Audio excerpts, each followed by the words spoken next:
All right, guys, let's dive into the most recent Etsy changes. So first and foremost, they made updates to the shop settings. So they organized the shop settings to make it a little bit more intuitive. I know some of the settings were buried like in subsections of other settings, making it harder to find things. So this is a little bit more intuitive as far as how they have everything arranged so that you guys can find your settings and different settings that you want to find. So I'll go in there and take a look. I don't remember off the top of my head exactly what they changed.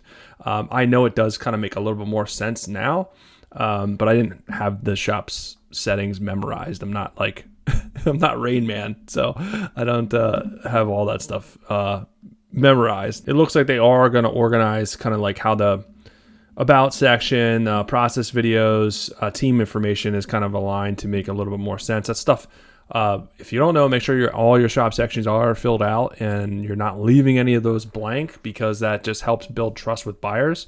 Also the algorithm, right? If your shop doesn't have any of the stuff filled out, it just looks kind of weird. So make sure you're doing that. Fast, easier listing creation. So they organize the listings a little bit better. I know this is something they've been working on the last couple of years. So they continue to kind of streamline these categories. So if you don't know, you can use these categories. If you jump to a listing, I thought I had a listing up, but if you jump to these categories here, if you hit them, it'll jump to that section. So to make it easier to find, or you can just scroll down and go to that section. So they've streamlined out a little bit, and they are offering some recommendations based on your shop. So especially with the category, so you don't necessarily have to type in what you're selling anymore. They'll put below here a couple of relevant categories that is stuff that you've already been selling in your shop to make that a little bit faster. So that's another thing. Order management within the app. So they've updated this to make it easier to update the progress of an order, add a private note. The biggest change is being able to mark orders as a gift. So if someone if someone bought something for someone else but they forgot to mark it as a gift, obviously when you mark it as a gift, it hides the amount that they spent. So you can go into the app now and mark it as a gift for the purchaser, for the buyer, to make it a little bit easier. So that's really good. I know a lot of people are working more from their phones, so the better they can enhance that, I think that is good. Quick refunds and cancellations and messages. This is pretty cool. Now from within the messages, within the conversation, you can now issue refunds and cancellations. So that's pretty cool. You know, you don't want to have to, if you're out and about, have to jump into the mobile or the desktop version to be able to do that. So I think that's a cool thing. They've refreshed the make a payment page for a more seamless experience. So you can update your payment methods, view saved methods, and manage auto billing preferences. Pretty straightforward there. Stable listing URLs for better discovery. So listing URLs now remain fixed after a listing is first published. Stable URLs help Etsy search engines find, understand, and surface your listings so more buyers can discover them outside of Etsy. Redirects now only occur when a listing is permanently retired. So they're not going to change your listing URL, which is good. Pricing transparency for UK buyers to help sellers comply with UK digital markets, competition, and consumers. Etsy now displays the total item price, including shipping, throughout the shopping experience for UK buyers only. This creates a more transparent shopping experience.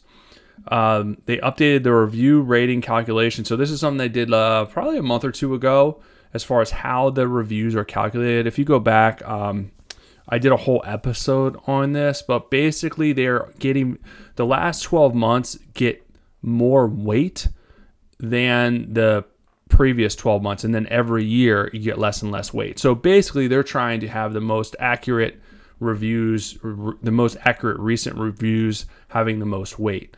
So like if you have a lot of bad reviews from like 2 years ago where you didn't know what you were doing, and the last 12 months you have really good reviews, well, now the bad reviews that are old get less weight, so it's not going to bring down your review score. So the better you are in the last 12 months, the more it's going to help you. Now on the flip side, if you've gotten bad reviews the last 12 months, that's going to hurt you more. But we shouldn't be getting a lot of bad reviews. If you are, something is amiss as far as your shop, the quality. For the most part, if you're doing things the right way and you're offering quality products and you're shipping fast, you should be getting, on average, 5-star reviews or close to it. Every once in a while, you're going to get a bad review. It's just the nature of doing business. Sometimes people wake up and they just hate the world and they want to, give people bad reviews, and whatever the case may be, you're not going to change that. But for the most part, if you're doing good business across the board, if you're on average, you're doing the right things and you're doing the good business practices, you should be getting good reviews. All right. So ongoing improvements to the community hub. So they're improving the community hub based on seller feedback, as far as like release notes and the things that they're putting in for the Etsy seller community. Straightforward there. Updates to support your shop's growth. So they're continuing to make updates so you're showing in AI overviews, AI search. This is a really big deal. So buyers in the US can now discover and purchase eligible Etsy listings within AI platforms. They first released this to ChatGPT months ago. Now they're expanding it to make sure that you're showing in Gemini, in AI mode in Google Search, Microsoft Copilot. So this is a big deal. And this is one of the things that I've hit on a lot recently with talking about how to get shown in AI overviews and AI search with how you're setting up your listings.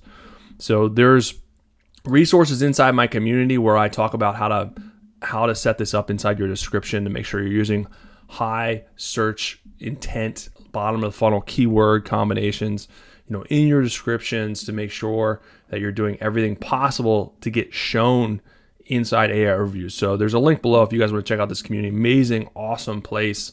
Tons of resources in here. Just in general, a lot of positivity, and it's a fun place to come and hang out. A lot of really good people in here. So I would love to see you guys in there if you want to continue to grow your shop. But so that's a good thing. This is just change. This is the way people are searching now. So you want to make sure that you're setting your stuff up for success to get shown in AI overviews and in ChatGPT and all those. Enhanced search tools and Marketplace Insights. So Marketplace Insights is the tool that they release for Etsy sellers to search like volume. Like if you're doing keyword research, which you should be doing, you can find relevant keywords to use in your listings. They rolled this out for Etsy sellers. There's a free version, but if you do Etsy Plus, you can get the paid version. So under Stats Marketplace Insights, you can see this. Now they added the ability to save searches. So if you just go into Marketplace Insights, you can see like your saved searches here and click on it and it'll do your search volume. And I can do that with any, if I just do like vase, holy smokes.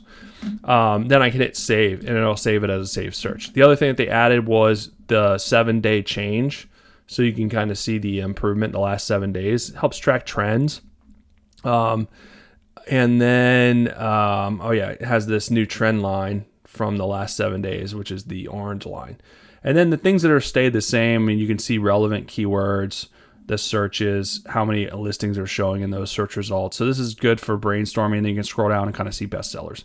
Again, very basic, but on one hand, it's very easy to use and very simplistic because a lot of people try to overcomplicate things. On the other hand, this is a very brief snapshot in time for keywords, but again, this data is coming directly from Etsy and it's not estimated. A lot of third-party tools have to estimate search volume, but even though it's estimated, it's based on like Google search volume. It's based on average search volume, so it's pretty close. If one is showing 100,000 searches and one is showing 60,000 searches, it's a 40,000 search difference, but still 60,000, 100,000. That's still a good keyword to use, right? We're not gonna play around with that too much. So you don't want to spend a ton of time beating your head against the wall. You want to use this quickly and say, okay, are these good keywords to use? Would these align with what I'm selling? And then use it and act on it. But that's it. The beauty of it is very simplistic to use. That's a very quick overview. Targeted offer performance at a glance. So you can see your performance metrics for targeted offers are now visible directly in sales and discounts. So you can see offers sent, purchases, conversion rate. So this is if you're setting up specific specific coupon codes and specific offers. Obviously, you should be setting up discounts for abandoned carts, thank yous for post sales where it sends it on your packing slip. So all that stuff is here, and there's better analytics just to kind of see the performance on each of those offers and the marketing stuff that you guys are doing.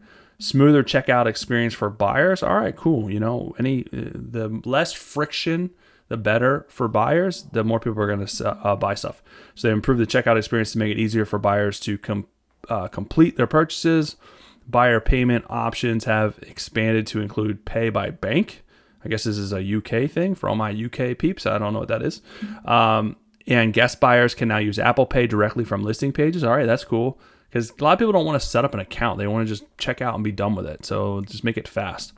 We've also streamlined checkout navigation and payment selection. So those are the recent updates. There's a bunch. Again, some of those have already been out. Some of those are new, but that's a pretty good overview of what has changed. On the surface, all those seem like pretty good updates, right? They don't. Nothing seems like really crazy. Pretty straightforward updates. So hopefully it helps you guys out. I'll be back soon with some more good stuff for you.